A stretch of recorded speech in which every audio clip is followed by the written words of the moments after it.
caros alunos e demais amigos que sempre nos acompanham. Tudo bem? Vocês sabem, eu sou o professor Nilson Luiz e estou aqui para mais uma conversa de segurança de voo. Não é isso? Vocês sabem como é que eu faço esse trabalho, né? A gente tem um entendimento de alguns assuntos, não é isso? Que chamam a atenção para quem é focado na segurança na atividade aérea. Eu tenho cá meu planejamento. Só que eu acato aí as sugestões, as críticas das pessoas, não é isso? Ontem eu participei de uma reunião online com alguns comandantes da aeronave 121, colegas da Agrícola, né? Pessoal da 91, SIACs, né? Muitas pessoas operadoras de manutenção de aeronaves também, até alguns colegas que atuam fora do Brasil estavam online ontem, e tivemos uma conversa de vários assuntos, né? Nós temos um grupo aí que a gente se reúne de vez em quando, de maneira online, né? E aí a gente debate algumas coisas. Lá no meio da nossa reunião, chegou lá o assunto do canal do professor Nilson Luiz no YouTube, da participação, né? Do que o pessoal entende como válido esse trabalho, enfim. E lá eu recebi sugestões de alguns colegas que até elas são compatíveis com algumas demandas que alguns alunos meus já vinham me trazendo. Em que sentido seriam essas sugestões, né? No sentido de eu tratar aqui de alguma coisa mais pontual relativo ao acidente. O meu ponto de vista aqui até agora foi sempre tratar de uma coisa mais genérica, né? Que você suporta ali a formação do aeronauta brasileiro, focado nos parâmetros da segurança de voo, não é isso? Mas a sugestão que eu recebi, que eu tenho recebido, é uma sugestão bastante bacana, onde eu pudesse, né, desenvolver, tratar de alguns desvios frequentes que acarretaram, que normalmente acarretam na efetivação de acidentes aeronáuticos, né? Então, eu resolvi, dentro do meu cronograma aqui de ações, criar um pequeno grupo de vídeos com uma certa afinidade, digamos uma série, né? Uma série particular dentro do canal do professor Nilson Luiz, que seriam os desvios frequentes. Tá certo? Então, por isso estou fazendo essa introdução diferente aqui hoje, né? Então, dentro dessa série, né, de desvios frequentes que acarretam em acidentes, hoje nós vamos ter o primeiro vídeo dessa série, onde nós vamos tratar de falhas de planejamento. Tá claro? Ficou curioso? Acompanha aí o professor Nilson Luiz, tá certo? Mas antes das falhas de planejamento, tem aquele recadinho, macete, né? Onde é que você encontra o professor Nilson Luiz? Você encontra no Facebook, você encontra no LinkedIn, você encontra no Instagram, você encontra no Twitter e até no TikTok você encontra o professor Nilson Luiz. Mas aonde os vídeos são inicialmente veiculados? No canal do professor Nilson Luiz no YouTube. Então, se você ainda não frequentou, não visitou, não se inscreveu, principalmente se você ainda não se inscreveu no canal do professor Nilson Luiz no YouTube, faça sua inscrição. Se inscreva no canal do professor Nilson Luiz no YouTube, acione o sininho e passe a receber as notificações relativas aos materiais que a gente insere, que a gente sobe na internet através do canal do professor Nilson Luiz. Vocês já devem estar cientes que aqui a gente trata de quê? Da formação do aeronauta brasileiro pautado nos parâmetros da segurança de voo. Não é isso? Ajude o professor Nilson Luiz a manter esse trabalho que ele é feito com todo carinho para cada um de vocês. Tá certo? E as falhas de planejamento no exercício na atividade aérea. O que a gente pode falar sobre isso? Olha, isso é um assunto enorme, vasto, é um oceano imenso de informação, né? Eu vou procurar fazer aqui uma condensação rápida e, com certeza, eu não vou esgotar o assunto. É claro que, a partir de novos questionamentos que vocês me enviarem, a gente abre um parênteses e faz um novo vídeo para vocês. Tá certo? Então, primeiro, planejamento. O que você entende sobre planejamento? E o que você entende que vem a ser um planejamento de atividade aérea? Não é qualquer planejamento. Concorda comigo? Não é qualquer planejamento, né? Então, o planejamento da atividade aérea é um conjunto complexo de tarefas, concorda comigo? Que ele deve buscar o alcance dos objetivos operacionais. O planejamento da atividade aérea busca objetivos operacionais. Voar, transportar pessoas e cargas, né, de um ponto A para um ponto B. Mas esse transporte de cargas e pessoas deve ser sustentado pela segurança. Aí que está esse binômio, né? O planejamento, ele visa o objetivo operacional, mas ele é sustentado, ele é amparado pela segurança. Então, é desse binômio que nós vamos tratar dentro do planejamento, né? Pode haver um dilema aí, né, entre o direcionamento de recursos, não só de recursos financeiros, como recursos materiais, como recursos de ferramentas, como de recursos do quê? Humanos, né? Pode haver um dilema entre o direcionamento dos recursos visando os objetivos de produção, que são ligados à área operacional, à produção de uma empresa, né? Como os objetivos de proteção, que são os objetivos voltados à segurança operacional. Notem vocês que não é algo simples. Planejar a execução da atividade aérea levando em conta a segurança. Os objetivos de produção representam as metas operacionais a ser alcançadas pela empresa, enquanto os objetivos de proteção são representados por quê? Pelaquela nossa história que a gente sempre fala aqui, pelo afastamento de possíveis acidentes aeronáuticos. Então, memoriza aí, objetivos de produção são ligados a, são perspectivos a operação, objetivos operacionais, de produção. Já os objetivos de proteção são ligados à segurança operacional. Tá claro? Se essa dicotomia ficar clara na sua mente, vai ser mais fácil você acompanhar aqui o raciocínio do professor Nilson Luiz. Tá certo? Uma empresa que se debruça única e exclusivamente nos objetivos de produção pode experimentar um acidente. Enquanto o grupo que é mais voltado para a proteção pode perder as condições de subsistir de ponto de vista econômico, ou seja, ela pode atingir a falência.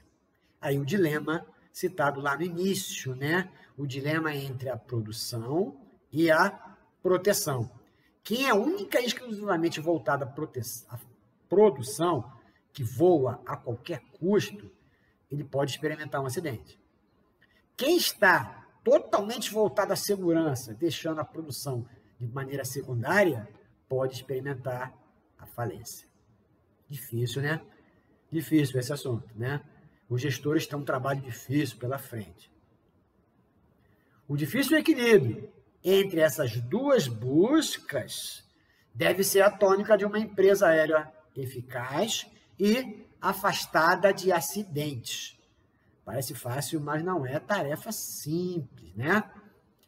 Quando se busca voar a todo custo, é possível que as condições de segurança venham a ser o quê? Negligenciadas.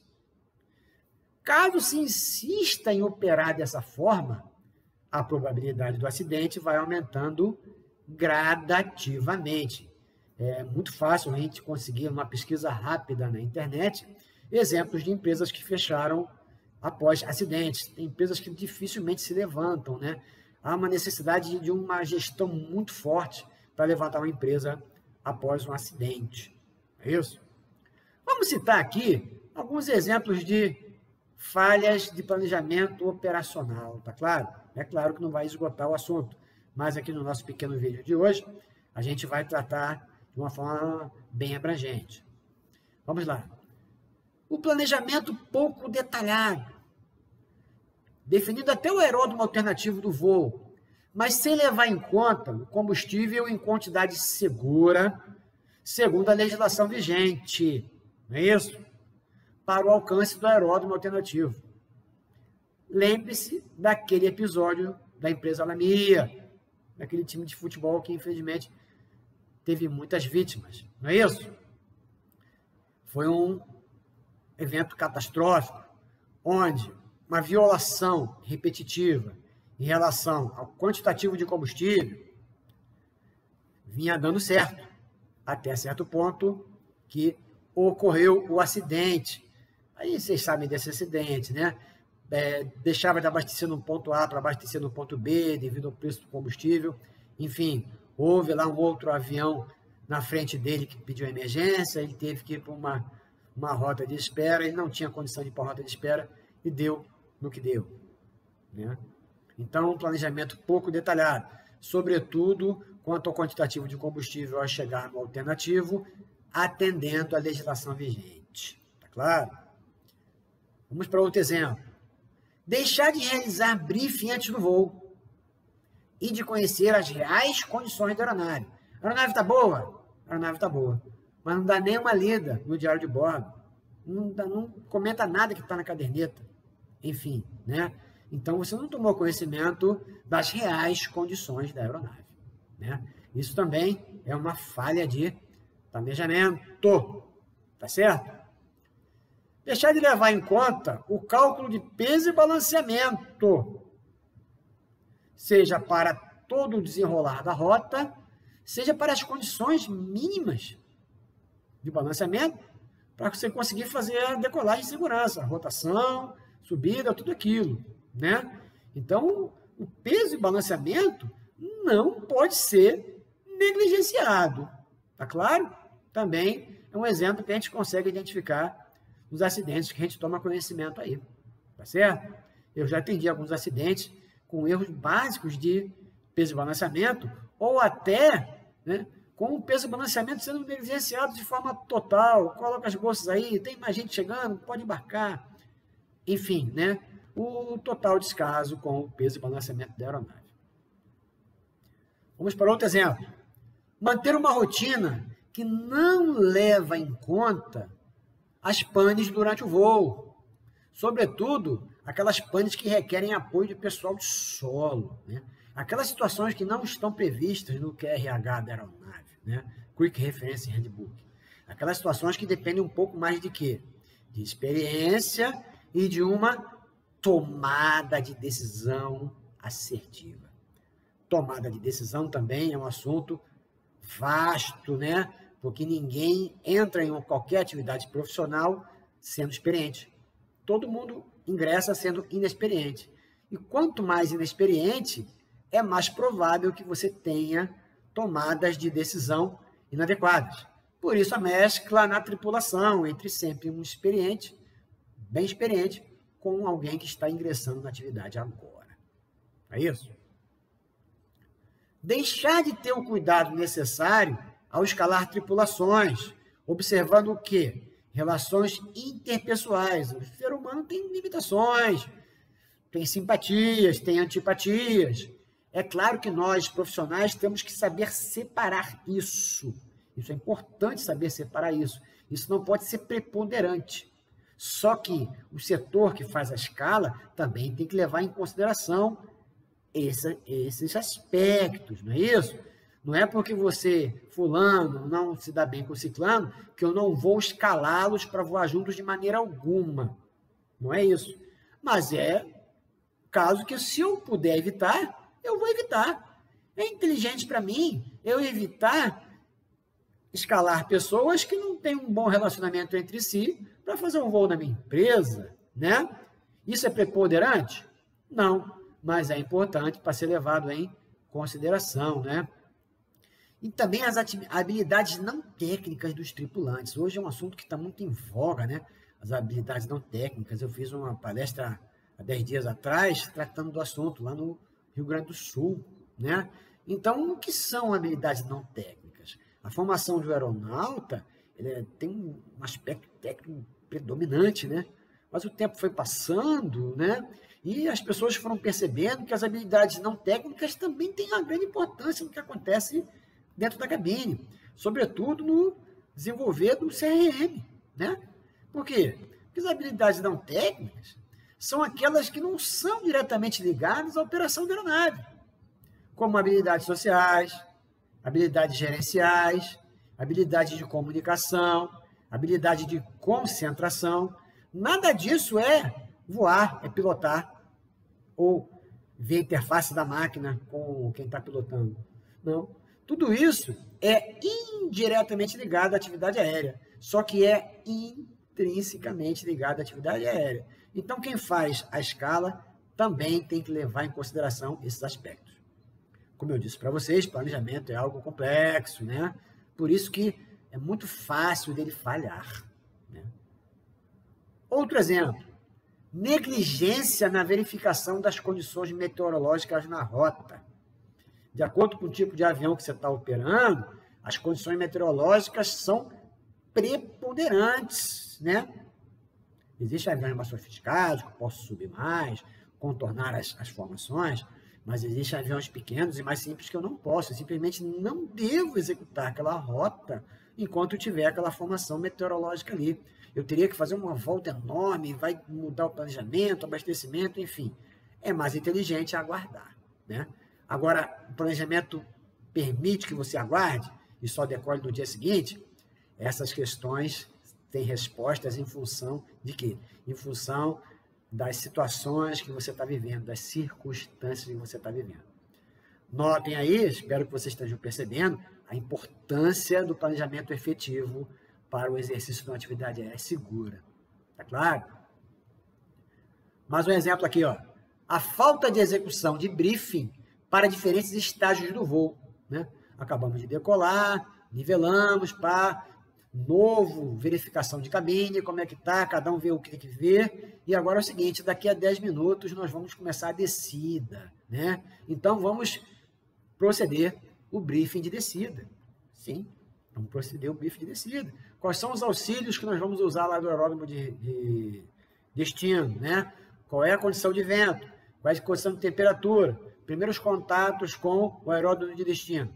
Esse briefing é primordial. O briefing de descida é primordial, assim como o briefing antes da decolagem, assim como o debriefing após o voo.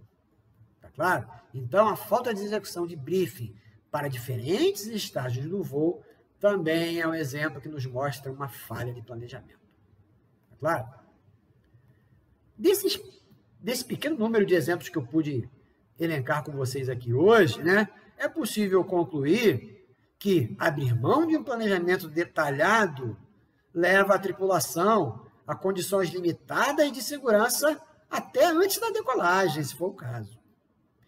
Indo mais além nessa direção, esse hábito organizacional pode levar as tripulações à complacência perante a importância de planejar criteriosamente o exercício da atividade aérea, né?